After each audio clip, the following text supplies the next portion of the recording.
Hello friends, welcome to secret of சமையல். இன்னைக்கு நம்மளோட சேனல்ல நாம பார்க்க போறது ரொம்ப கிரீமியான ஒரு கிரேவி ரெசிபி. இது வந்துட்டு தேங்காய் பால் முட்டை குழம்பு. இது எல்லாத்துக்குமே சூப்பரான ஒரு காம்பினேஷனா இருக்கும். இட்லி, தோசை, இடியாப்பம், அப்புறமேட்டு ரைஸ் எல்லாத்துக்குமே நீங்க வந்து சாப்பிடலாம். சப்பாத்திக்கும் கூட இது ரொம்ப நல்லா இருக்கும். வீடியோக்குள்ள போறதுக்கு முன்னாடி நீங்க என்னோட சேனலுக்கு இப்பதான் முதல் முறையா வரீங்கன்னா வீடியோ கீழே இருக்கிற சப்ஸ்கிரைப் பட்டனை மறக்காம பிரஸ் பண்ணிக்கோங்க. பக்கத்துல இருக்கிற நோட்டிபிகேஷன் பில்லையும் மறக்காம கிளிக் பண்ணிக்கோங்க. அப்பதான் என்னோட ஃபியூச்சர் நோட்டிபிகேஷன்ஸ் உங்களுக்கு உடனே வந்து சேரும். சரி, வாங்க இப்ப வீடியோக்குள்ள போலாம். இந்த டேஸ்டியான தேங்காய் பால் முட்டை குழம்பு எப்படி செய்யலாம்னு பார்க்கலாம். வடிச்சிட்டு அடுப்புல வச்சிருக்கேன். ஒரு டேபிள் ஸ்பூன் அளவுக்கு எண்ணெய் விட்டு வச்சிருக்கேன். ஒரு பெரிய வெங்காயத்தை இந்த மாதிரி பொடியா நறுக்கி வச்சுக்கோங்க. கொஞ்சமா கருவேப்பிலை, இது ரெண்டையும்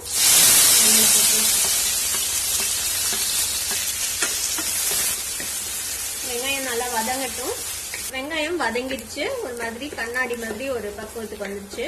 இந்த ஸ்டேஜ்ல ஒரு டீஸ்பூன் அளவுக்கு இஞ்சி பூண்டு விழுது சேர்த்திக்கோங்க.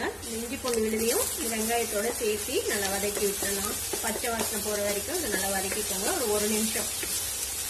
இஞ்சி பூண்டு விழுது லேசா வதங்கிடுச்சு. இது கூட ஒரு அரை டீஸ்பூன் அளவுக்கு மஞ்சள் தூள் சேர்த்திக்கோங்க. கூடவே ஒரு 2 டீஸ்பூன் மல்லித்தூள், 1 டீஸ்பூன் மிளகாய் தூள் எடுத்து வச்சிருக்கேன், அதையும் சேர்த்திக்கலாம். இதையும் இந்த எண்ணெயில லேசா வதக்கிக்கோங்க. இப்ப வந்து ஃபிளேமை லோ பண்ணி வச்சுக்கோங்க, இல்லைன்னா தீஞ்சு போயிடும் மசாலா பொடியெல்லாம். நான் மல்லித்தூள் மிளகாய் தூள் சேர்த்துனேன். அதுக்கு பதிலா நீங்க குழம்பு மிளகாய் தூள் இருந்தா அது கூட சேர்த்திக்கலாம். இப்ப இது கூட இது அடியில பிடிச்சிக்க கூடாதுங்கிறதுக்காக கொஞ்சமா தண்ணி சேர்த்துக்கலாம். ஒரு 1.5 டேபிள் ஸ்பூன் அளவுக்கு தண்ணி.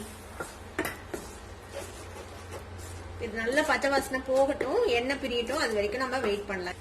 மசாலா ரெடி ஆகட்டும். அதுக்குள்ள நான் வந்து ஒரு 4 முட்டையை வேக வச்சு இந்த மாதிரி ரெண்டா கட் பண்ணி வச்சிருக்கேன்.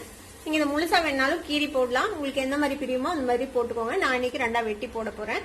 இது வந்துட்டு தேங்காய் பால், ஒரு அரை மூடி தேங்காவை வந்துட்டு துருவிட்டு அது கூட ஒரு டீஸ்பூன் கசகசாவும் ஒரு 4 பொட்டுக்கடலை போட்டு இந்த மாதிரி அரைச்சு நல்லா பிழிஞ்சு பால் எடுத்து வச்சுக்கோங்க. கொஞ்சம் திக்கான தேங்காய் பாலா எடுத்து வச்சுக்கோங்க.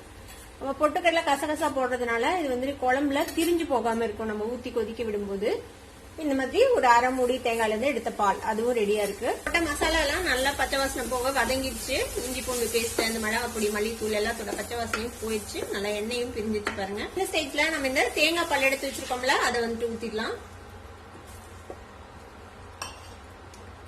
நல்லா மிக்ஸ் பண்ணி விடுங்க. இந்த குழம்புக்கு தேவையான அளவுக்கு உப்பு சேர்த்திக்கலாம். உப்பு போட்டு நல்லா கலக்கி விட்டாச்சு. இப்ப இது கூடவே நம்ம இந்த வெட்டி வச்சிருக்கிற முட்டைய சேர்த்திடலாம். அதுல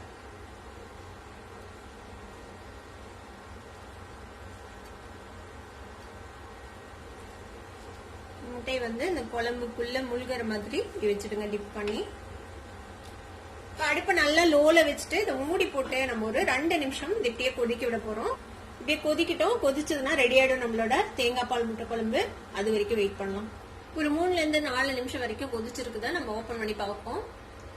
பாருங்க, நல்லா ரெடி ஆயிடுச்சு நம்மளோட தேங்காய் பால் குழம்பு. எண்ணெய் தெரிஞ்சிச்சு பாருங்க ஓரத்துல எல்லாம். பொதுவா தேங்காய் பால் ஊத்துனதுக்கு அப்புறம் ரொம்ப நேரம் கொதிக்க விடக்கூடாது, திரிஞ்சு போயிடும் சொல்லுவாங்க. ஆனா நம்ம இந்த தேங்காய் பால்ல கசகசாவும் பொட்டுக்கடலையும் கொஞ்சம் சேர்த்து அரைச்சு பால் எடுத்ததுனால இது வந்து பிரிஞ்சு போகாது. பாத்தீங்கன்னா தெரியும், நல்ல ஸ்மூத்தான ஒரு கிரேவி கிடைக்கும். இதுக்கு மேல நம்ம கொத்தமல்லி தலை போட்டு இறக்கிட வேண்டியதுதான். அவ்வளவுதான், நம்மளோட சூப்பரான தேங்காய் பால் முட்டை குழம்பு ரெடி ஆயிடுச்சு. மிக்ஸ் பண்ணி இறக்கிட்டோம்னா சுட சுட பரிமாறினோம்னா சூப்பரா இருக்கும் ரைஸ் கூட. நம்ம வெட்டி போட்டிருக்கனால அந்த முட்டையை ரொம்ப போட்டு பரட்டாதீங்க, அப்புறம் கழுண்டு போயிடும். மஞ்சள் கருவும் வெள்ளக்கருவும் தனித்தனியா.